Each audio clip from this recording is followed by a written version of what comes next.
and welcome to another episode of the Rorschach Test Podcast. I am your host, Terrell James.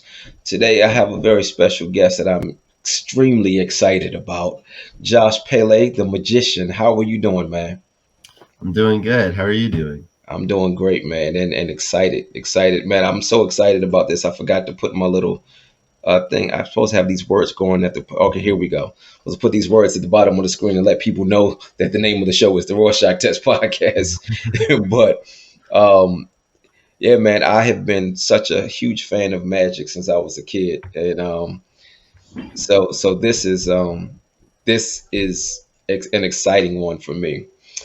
Um, so before we get started, I have a disclaimer that I want to put. Actually, even before I get to my disclaimer, if there's anybody, if it's your first time watching the show, what I do here at Rorschach Test Podcast is I put up a series of Rorschach tests or ink blot tests, and then I ask my guests what they see. So based off of what they see, I connect it to what they do for a living, or to their passions, or to just to who they are as a person. So in this instance, I will be making connections to magic, but we're also just going to take a bit of a journey through your life a little bit. I'm going to be asking certain questions that have to do with emotions and psychology as well. So, but I'm going to be making connections to who you are and to what you do. So, my disclaimer is I am not a therapist, nor am I certified or qualified to give any type of psychological advice, or I'm also not able to psychoanalyze anybody. However, I'm going to do it anyway. So we're going to go ahead and get started. Now, what I wanted to do is I wanted to introduce a new segment to my show. And I had a group of pictures that I was about to put up here before we even get into the Rorschach test. But this game right here, it's going to be a bit of a game, but it's also it's going to kind of tug on the emotions, make you think, and it's a bit of an icebreaker as well. So I got a couple of questions for you. So first thing, Josh, let's say you have two doors, door A, door B. Okay, Okay. behind one of these doors is massive wealth. Behind the other door is poverty. Now, you have three choices. You can either choose one door, you can choose door A, you can choose door B. Now, you don't know which is behind which. hmm You're just taking a chance right now. So you can either choose door A, door B, or you can walk away and continue living life the way it is now. What do you decide? So one is massive wealth and one Hmm. is poverty. Right. Hmm. That like saving poverty. Say that again. What the other one's like saving poverty or like fixing the issue. No, no, you are in poverty No, for the I rest go of into your so it's life. either like Yeah. go or bust. Uh, I think I would just keep going myself. I wouldn't choose any of the doors. Okay. So, next question. Behind one of the doors is a lifetime of happiness. Behind the other door is a lifetime of having to deal with hate, people hating you. Or Yes, you could just continue living the way you want to live. I think I'll live the way I want to live Okay. still. And the last one, which I'm pretty certain I know the answer to this, behind one of these doors is um is a healthy life, hmm and behind the other door is death. hmm Or Still you just could walk away and continue living the way life it is. walk away. Okay, so you walk away, and but when you walk away, you're always going to be wondering, what if? Now, Uh, we'll come back to this later on in the show. Okay? So we'll put a pin in that. So let's talk about magic. sure. How did you get started with magic? I was on a trip to Italy a few years back, and I brought a deck of cards with me, just something to fidget with on the plane. There wasn't a lot of internet on planes back then, not really TVs, Wi-Fi, so I knew I wouldn't have electronics. And I also wasn't an avid reader at the time, so your only options to entertain yourself on a plane if you don't read is kind of just sleep. but Okay. not, you can't always fall asleep. So if I can't fall asleep and I'm on this plane for 6 hours, what do I do? So something to play with, like a toy, like a deck of cards. I fidgeted just for the fun of it, came up with an idea. Didn't know if it was an idea, didn't do magic, don't do card tricks, but I had this idea. I wanted to test it. So when I landed in Milan, I started going around the streets and just doing this trick over and over to people. They didn't speak English, I didn't speak Italian. We made it work. And I got really good reactions. People were really enjoying it. Everyone was very happy with it, and I liked it. So I came back to the US, looked up some stuff that was going viral and like America's Got Talent, started trying those things out on my own free guesses. Turns out I was actually pretty accurate with my guesses and just grew from there. Okay, that sounds good. I think it's cool that you were just in another country or you were on your way to another country, had a deck of cards and just decided, that shows that you have a gift. I mean, it wasn't even planned. That was just something that you just kind of stumbled upon and just and realized, hey, I can do this. I can make magic, So, okay, I want to get into the first picture here. So, what if you can remember, because you were very detailed, but can you remember everything that you said that you saw on this picture? Yeah, Now, so uh, I said the first thing I said was like that dark black blob in the center middle at the top. mhm, It looks like it's someone like sitting down, maybe praying. I didn't really mention praying, but it looks like they're seated, like a seated position or squatting down. They got their arms wrapped, kind of like the way I'm sitting now, ironically. But then there's also the gray blob right underneath it, which kind of looks like an extension of the body. So in that sense, it goes from like someone seated, if you just focus on the dark, to someone standing. The white space in the middle, it's like symmetric, but it's like two wings. So I thought of, it's like a moth or a butterfly. But then if you focus on like that whole figure, so you include all the person sitting that I mentioned, plus those like wing things, plus the circle at the bottom, that whole picture kind of looks like a dragonfly, in my opinion. That's what I saw. Uh, and then like that white space in the dead center, where it's just like grand, just like a random white. If you turn it upside down, it looks like several different faces. So that was kind of funny. Um, what else did I see here? I'm not sure if I recall what else I wrote when I first looked at the image, but those were some of the things that came to mind right away. was this also the one where you said something about skeleton or monsters or something like that? Oh yeah, yeah. So like that face in the center, um, the white space. So it looks like it's like three pieces, that like Mhm, rectangle shape, that like oval shape, and then that like I guess upside down Y shape. mhm. If you like just take the first two and flip it upside down, it looks like that oval has like two eyes and like a mouth and like horns. And then the vertical part above it's like the body, like the skeleton body. So it's like a little monster type of thing. You know how to Okay. explain it. Okay. So, but you said something about a cartoon. Yeah, because it's like a monster, but it's not like scary. It's Right. like you if it's like something like a monster you would put in like a kids TV show. One of Got those types of like monsters that you you. would Okay. look. Okay. Yeah, you were. I've only had one other person get that detailed when describing something, and he was a writer. So I'm gonna tell you, I expect that from him. I expect that from you.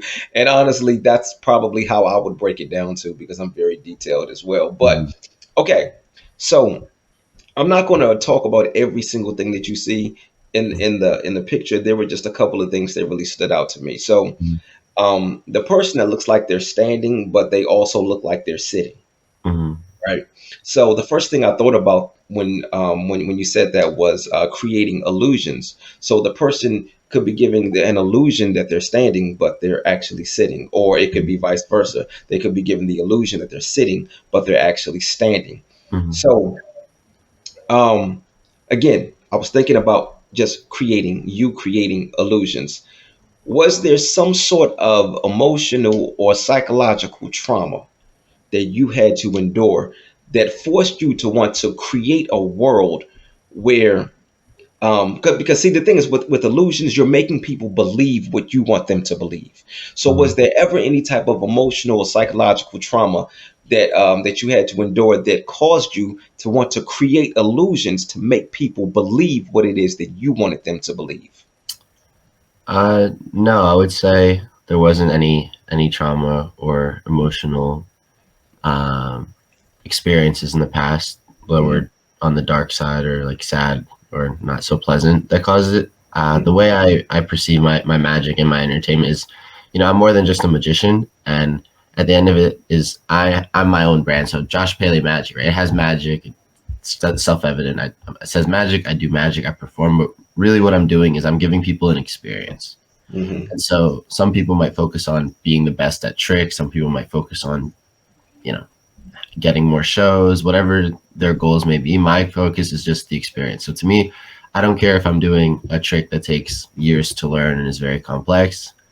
At the same time, I don't care if I go to a kid's store, get a $5 magic kit, because I will fool you with a kid's magic kit. I will get a kid. You can send me any magic kit in the mail, dollar. I don't care what it is, how cheap the props are. I will do the exact tricks in those kits, and I will fool adults. So to me, it's I know the tricks will work, and I know I know they'll work. So like if you know a trick's gonna work, you're thinking you don't have to worry about getting the trick to work. But if at the end of the day they're just like, cool, that's very Hmm. boring. But if they're really happy and they really enjoy it, now that's where your business grows. That's where the experience enhances. That's where the connection builds. So for me, it's just when I plan an illusion that it's the nuances go into pulling off the effect, but in the way that connects you to the audience, a way that the spectator can truly feel that they had a moment with you, not that you just showed them something. Like some people could just be like, "Hey, you want to see something cool? Look at this," and you go, "Oh, that is cool," and you just walk away. Me, it's something that brings a connection between my performance and the person that's watching it. Got you. Okay. Um, that's the reason that I asked the question about the trauma is because I know with a lot of people, especially creative people, sometimes we create to escape the reality, and then also you create out of the need to feel protected as well. So oftentimes, the illusion, creating illusion so that you feel protected, protected from people, protected from things, whatever it is. Some people, they try to create illusions, whether they're magicians or not. Mhm. But that is actually refreshing to hear that you didn't have to endure any type of psychological or emotional trauma.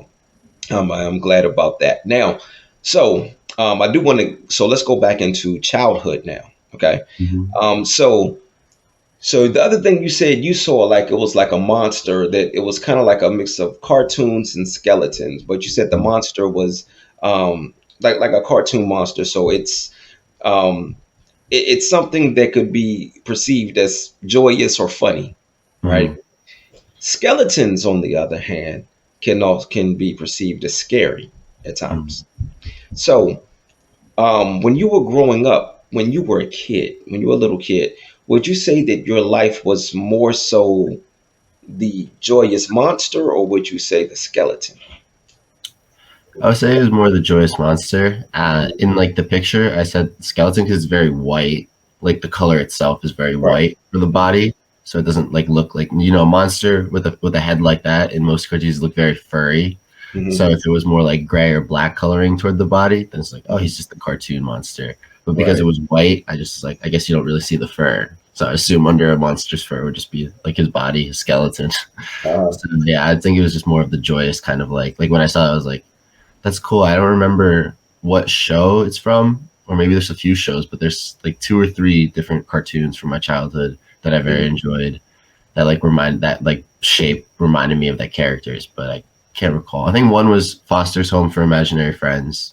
That Hmm. was one show I remember as a kid that had like a cartoon character. I don't remember his name. I think it might have been Edgar or something like that. Okay. He was kind of similar to that like the shape and the Hmm. face, and then not sure if there was one other, but yeah, it was just like a cool thing to remember. But it's something harmless though. It's not. It's something fun. Okay. So Josh, I know you got some tricks that you want to show. How many tricks do you have for me? I could do a bunch, but I do have at least two, three here. Oh, okay, I tell you what. Let's do a trick now, and then we'll go into the next picture, and then after that picture, we'll do another trick. Then the third picture, and then we'll do one final trick. Yeah, I'd love to. So this brings me to where did I put it? Uh, where did I put it? It should be. Okay, I think I know where it is. Um, you brought me to an idea, and when we first started this episode, you asked me some questions Hmm. about the doors. And as I'm speaking, I'm like seeing because it was right here yesterday, and now it's not. So I made something disappear. But there is definitely a lot of choices that can be made. So for this trick, we're gonna make some choices. I'm just gonna get up and see where I put this because this is already starting to irritate me. If it's not here, then it's gotta be here. Okay. Maybe here. I have so much magic in this room, it's insane. Like I I'm wanted to act- see a magic box. Okay. Give me like 30 seconds to look. This is, okay. I swear it was right here. Huh. I'm like actually on the edge of my seat, like wondering if all of this is part of the trick. That's the one thing. Whenever you do anything magic related, everyone just assumes like anything you do is related. Right. This is just me like confusing myself because I have no idea. Where could I have put this? This makes no sense. I'm so lost right now. How did I? What? And there's some good stuff there too. Uh, maybe it is here.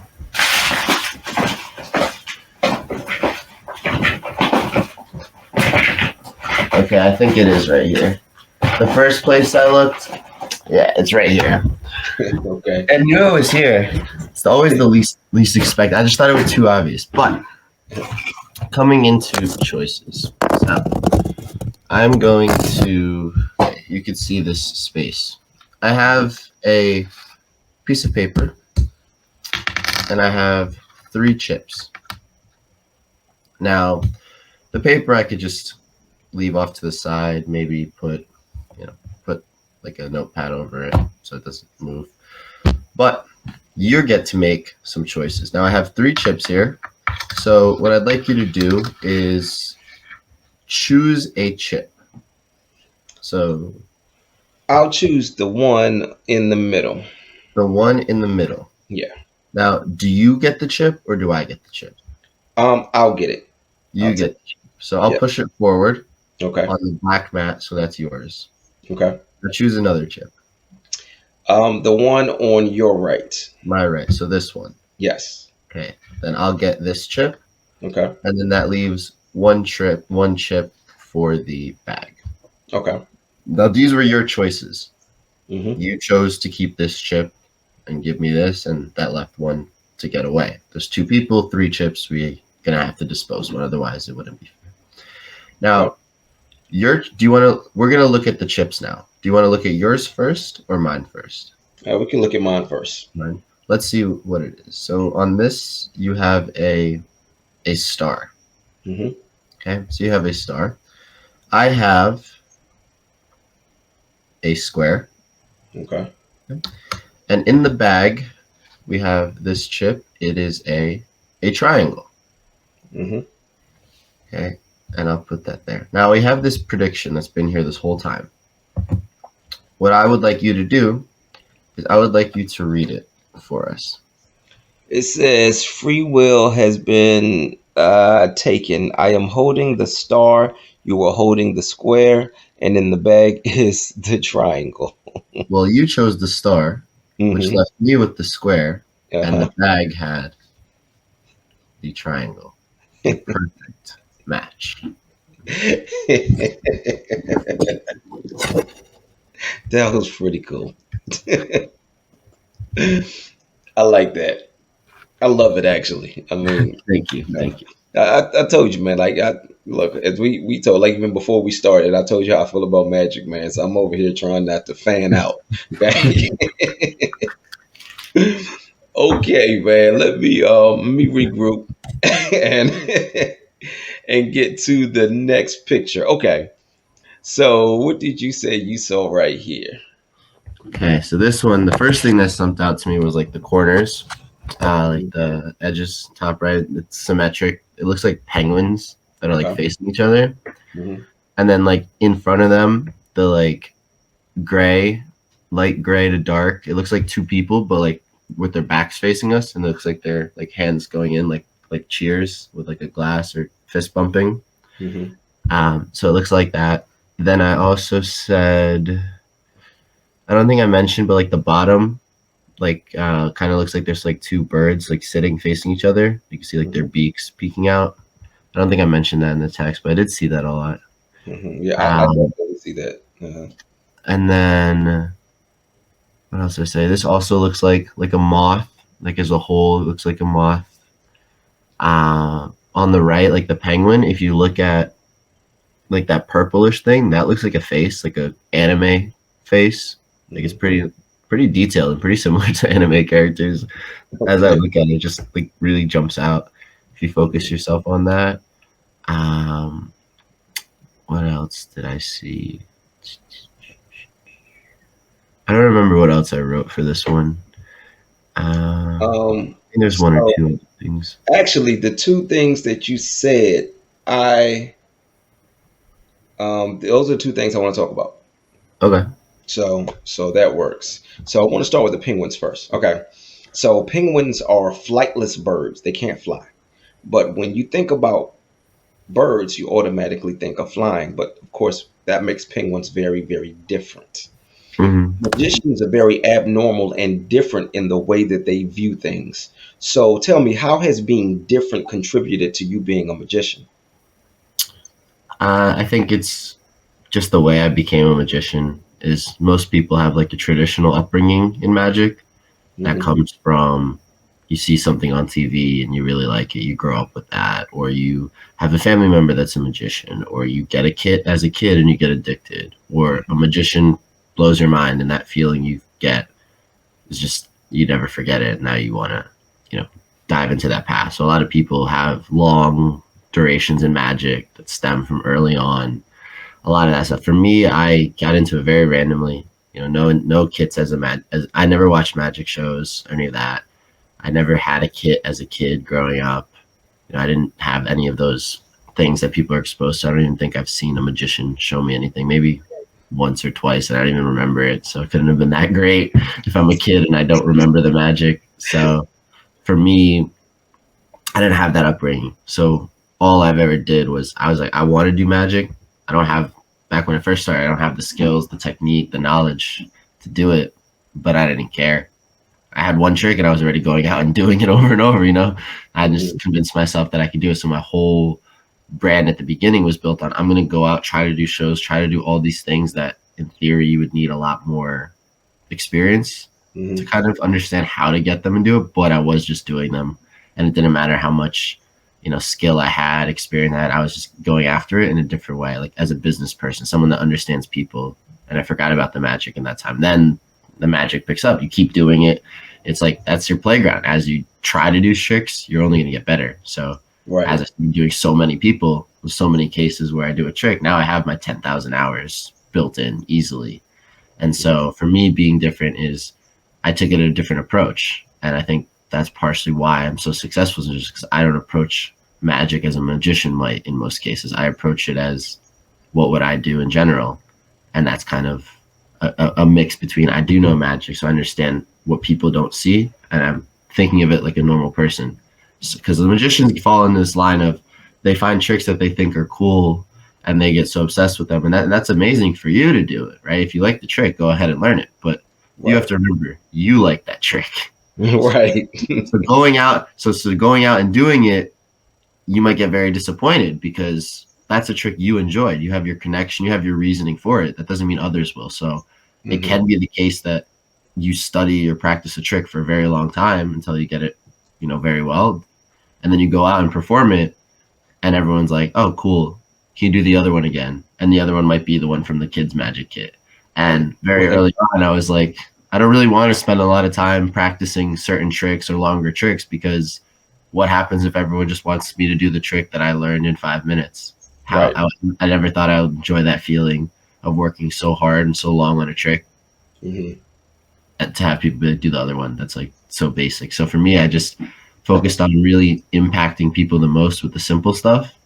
And Hmm. now that I learned a lot about people, I have my routines, performances that are delve into both beginner and advanced methodologies and a mix of them because I still have that first connection that I made when I didn't know magic, but was still able to make an impact.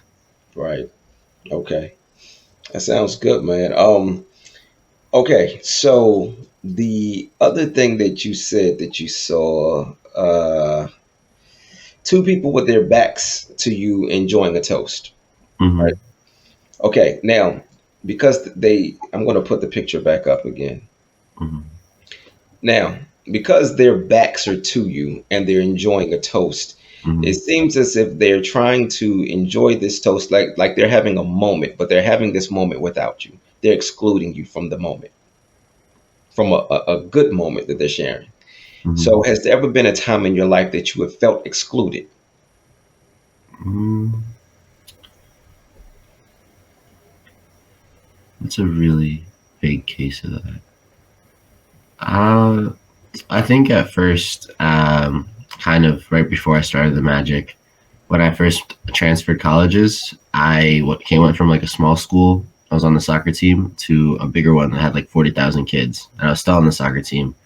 But I moved to like this weird part of campus where there's nothing going on. There's no like activity. There's no people. I'm not meeting anyone. The only people I really know are my teammates, Hmm. and I didn't really like get along with them too much. Some of them I knew from childhood, and I wasn't very close with them as a child. So I was just like not close with them, not close with these people. And I'm in an environment with 40,000 people around me, and I didn't really know anyone. The only people I really knew were the teammates, and they weren't the most welcoming. So I felt Hmm. excluded. And then that was kind of interesting time because that's also randomly when magic happened. Like in between semesters, the magic appeared. And then the second semester, I moved to a different part of campus where there's a lot going on. And now I had these tricks that I wanted to see if they work. And now suddenly everyone knew me. So it was a very interesting turnaround from like not knowing anyone in a 40,000 person school to like you're walking down the street and people will drive by and recognize you. I was like, Right. that's interesting. That's a good feeling. Well, it's a good feeling to be known for something positive. Right. Especially something where you're bringing joy to the people. So Mhm. that's pretty cool. Okay, so the other thing that oh no, that's all on that particular picture. Oh, it's trick time. Okay, let's ready for the next trick. Let's do it. All right. So in my phone, I have a list of celebrities Okay. and they're numbered 1 to 100. So Okay. what I'm going to have you do is I'm going to turn my screen here so you could read it. You can give me any number 1 to 100, and that's the celebrity you're going to get. Okay. What number are we thinking? 44. 44. Okay. So I'm going to go to my notes. Can you see? And I have this Yep, I list can see. of celebrities. And can you see that they're all different? A bunch of different names. Yes. Uh-huh. And it goes all the way to 100. 100 different names. Okay. Now you said 44. Right. Let's go to 44 and just remember who's number 44 for me. Okay. Got it? Yep.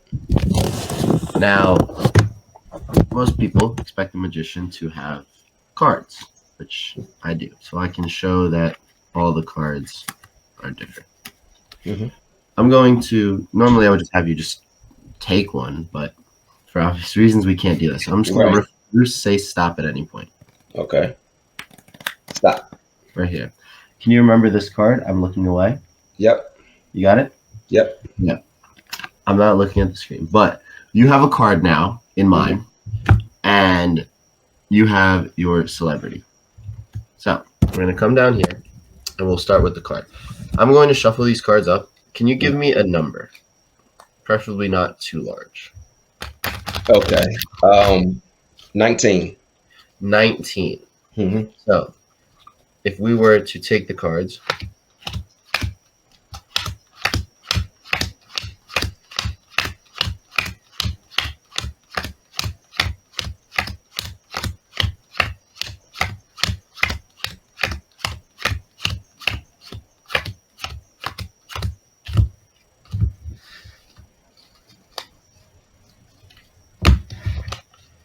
I'll give them a little bit of a bridge like that.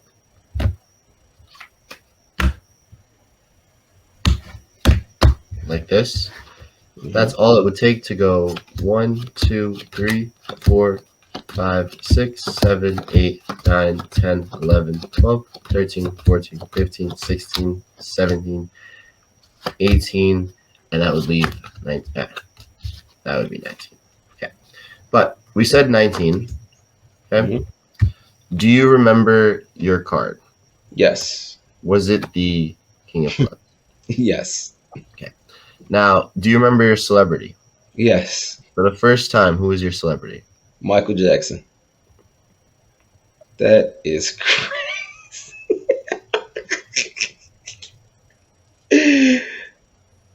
Yo. Michael Jackson. A perfect match. That. All right. Well, that was amazing. Thank you. That was no, thank you. Okay, that was Thank you. that was pretty good. Okay. All right. I knew I was going to get something like this on this podcast too, man. I was looking forward to this. Okay. All right. Well, now you have me wanting to rush through the next picture just to get to the next trick. All right. So, all right. Final picture here. Final picture. All right. What did you say you saw here? So this one I saw, right away. There's a giant eye. Hmm. Um, what else did I see? I saw like the rhinos, the bottom towards like the middle portion. The bottom, there's like horns facing outward, Hmm. little rhino shape. What else did I see? On the far right, it looked like a pig or a dog, more like a pig with his mouth open from like a side view. What else did I see here? Um, and oh yeah, they look like another face if you flip it upside down, Hmm. or like maybe two of them actually. You see, Uh, see upside down faces. yeah, Hmm. and then yeah, I don't remember what else I wrote for this one. You said did you mention the number 8? Yes, yeah, the black in the middle also Mhm. forms like a number 8 with Okay. like the white spaces. Yeah, there's that too. Okay. So first, so you say you see an I, you see the number 8. I want to deal with those two things right now. The I and the number 8. So the number 8, if you turn the number 8 to the side, it's the infinity symbol. And the infinity symbol is never ending, much like energy. Mhm. Energy is never ending. Mhm. So, what energy is it that is around you that allows you to see things the way that you see them? I think just the exposure to people. When you do magic, you learn a lot of about psychology in ways that are so simple, but you never notice. Like as soon as you start doing magic, you start noticing habits in people and even yourself, and you're like, everyone does this, and like you do it too, and you like live your whole life never knowing you do this, and now that you're aware of it, because it's such a weird feeling, Hmm. and so you kind of play on that idea. Like that feeling is like an awareness you learn, and it's also something where you're able to utilize it in the sense that as you do more tricks, as you do more routines, you start to think about people the right way, which is not to say there's a right or wrong way, but just the right way for your method, which means if you ask someone, how do you impress someone? How do you make someone entertain? Whatever it may be, they're going to think how you would expect, how you normally expect someone to behave. Do something interesting, they'll like it. Do something funny, they'll enjoy it. The typical way most people tend to be. But the truth of the matter is, people don't actually behave the way that they're expected to, right? Right. Same thing with like, the stock market. There's so many expectations that should be happening, right? The way people should behave in certain financial periods, how they should buy, sell, and how they actually do don't always match up. There's a thing called the efficient market hypothesis, which has been proven time and time again to be wrong, but it's the most logical and rational explanation of how people should be behaving.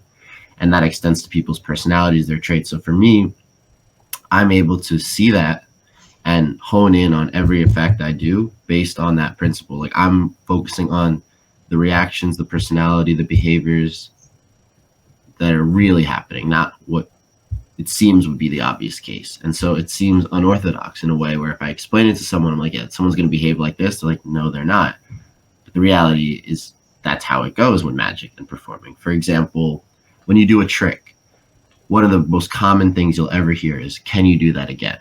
Right. Hmm. Everyone listening and anyone who hears that question, can you do that again, means, can you do that again? You just showed me a magic trick. I want to see that again. That was really cool. Hmm. Magicians know that what they're really doing is that's just their instinctive response. What they really mean is, can you show me another one? And almost every single time, the magician will show someone a trick, that group, the person, a bunch of people will say, can you do that again?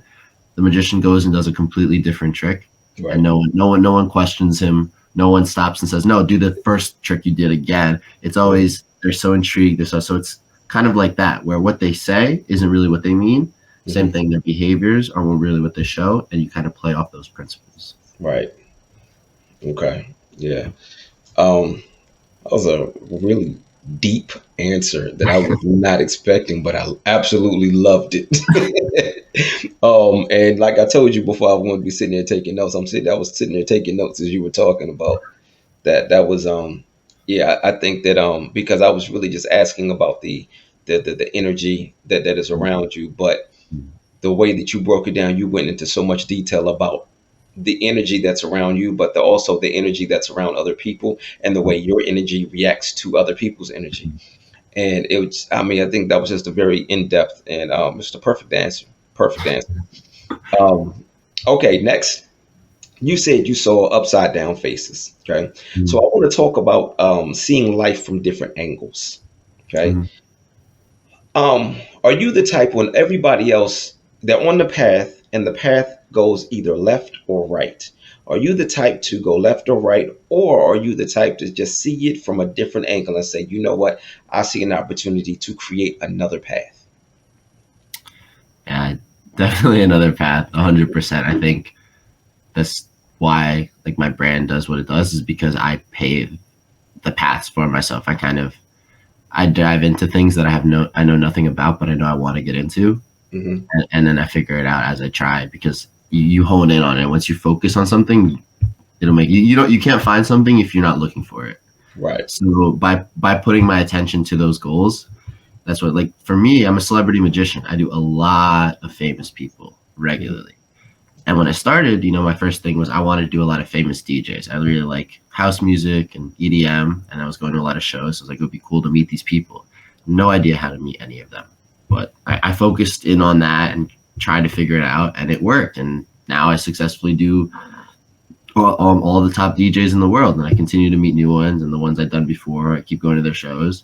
Hmm. And then I was like, okay, like let me try like rappers. Rappers are fun content people really love. I don't know why it is. You can be a president of the United States, you can do anything in the world, but if you're a rapper, everyone's gonna watch it. It doesn't matter what they do. Like president gives new speech 1 million views, or it's the president, but rapper chewing gum 10 million.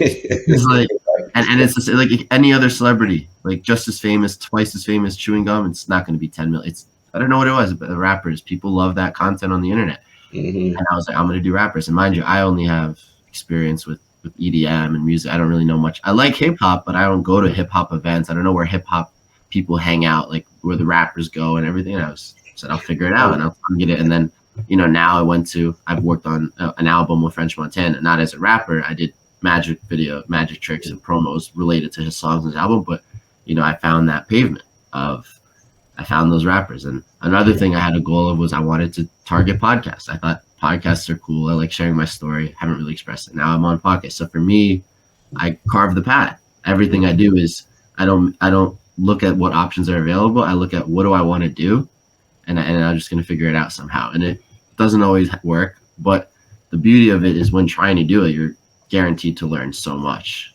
So for me, Right. it's a win-win. It either works, what's better than something working, or I learn a lot, and the knowledge gained from not fully succeeding will either help me get it in the future or give me the new road that I want to target. And it's always like a dynamic shift that I have. It's always Right. it's a fun thing to pivot from. Who are some of the biggest celebrities that you've done? Just give me two of them. Two of the biggest celebrities you've done. No, you said French Montana, but Sorry. did you make that door open with your mind? Yeah. Um, yeah, French Montana is big. I think two really big ones. Jaden Smith, everyone knows who he Okay. is. Hmm. J Balvin is really popular. Uh-huh. His music's amazing. They're really cool people to do. Hmm. But I've done everything. I've done rappers, actors, athletes. I've done miscellaneous celebrities, famous chefs. I've done Hmm. hockey players. I've done that's athletes. I've really done like about every kind of category and Yeah. growing. Kind of the events just happen. The types of people are just out there, and I come up with cool stuff for them. Yeah. Well, speaking of which, it's magic time. Let's do it. Um, so we're going to. Okay. We're going to use any card you like. So you could name a card. I'm just going to go out and grab it for you. Okay. Which one would you want to go with? Seven of spades. Seven of spades. Let me find that seven.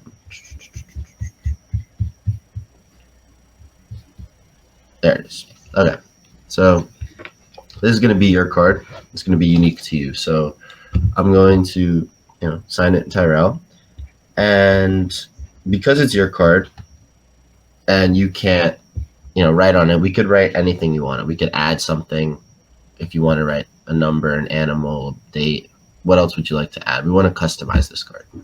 Um, put ink blot. Write ink blot on there. Ink blot. Yeah. Now, another reason why we have more written on it is because anyone watching could always assume, Tyrell is very straightforward, right? You're the podcast host, Tyrell. I could always have another card with Tyrell on it. But Right. ink blot is very random. There's no way I know you would say this word. So it makes this card very unique to you. Okay. I'll also write, my name at the bottom. But if you want to write anything else on this card, this is, in a way, your canvas for this trick. Um, I can't think of anything else. Oh, you know what? Write relic media. Relic Media. Yep, two L's in relic. Relic Media. Nice and center. Okay. Ink blot, Tyrell, Relic Media. Hmm. Perfect. Now we're ready to begin the trick. There's only one card like this in the world. Okay. Okay. And you see it. So I'm going to take it, put it on top. I'll slide it in the middle. And with a snap, it will come right back. Now, a lot of people think that I'm doing something. So what that means is there could be some funny business. I'm doing something very quick. So I'll even do this a little slower. Okay. Take a chunk of cards here. Okay. And I'll take this card and put it here. I'll drop the cards. And just like that, one snap will return. Now, people say that might be too fast. The first time you did something fast. The second time, okay, you slowed it down, but I don't know that that was the card you put in, and that's fair. You could always have that assumption. So they say do it face up, which we will do. There's Inkblot, Tyrell, Relic Media. We'll push it in. Put it about, give or take, in the middle. Now, it's not there yet, but 1, 2, 3, and it jumps. Did you see it jump? Nope. Well, it jumped all the way. Oh, you got to be kidding me. All the way to the top. Okay. So, when is your next show? Performing, I'm doing a event in Manhattan on Friday at Lamia Fish Market. It's like a restaurant that for the night is being rented out to throw like a party, a really fun party. Oh, it's a private party? No, it's a ticketed event. So it's a public event, but you have to get tickets. It's like DJs, music, all of that, and Mhm. I'll be there doing my thing. Because I'm going to be in New York on Friday. That's why I'm Oh, asking. So perfect. yeah, so I would absolutely love to be there. So I'm going to see if I can make that happen. Yeah, I can forward you the details. Yeah, Mhm. yeah, yeah. Cool. That's cool. That's cool. I love it, man. Okay. Well, look, I got. I want to revisit what we talked about when we first started. Those Mhm. doors. Okay. Okay. So now I'm going to give you. I'm going to make things a little more favorable for you. Okay. Okay. So now there are three doors. Okay. Okay. Behind two of these doors is massive wealth, Mhm. and behind one of these doors is a lifetime of poverty. Mhm. Now, do you take a chance on opening one of these doors, or do you just walk away and I'll just walk continue away. living life the way it is? Walk away. Okay, that pretty much tells me how the other ones are going to go as well. Yeah, I So, think. Well, I have a reason for walking away in all three cases. all right, what are the reasons?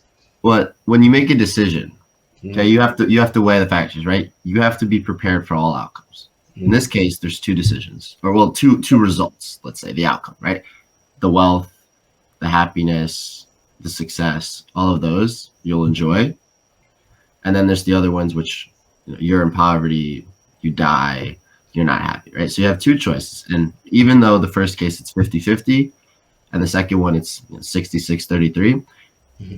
it's not necessarily up to the numbers, right? It's not really a one half chance you are in an unfavorable circumstance, and then if you up the ante and get a little less probability, it's really dependent on the probability that the event actually occurs. But the three things you mentioned, wealth, happiness, success, those three things, I feel, you could earn those yourself. You don't need luck.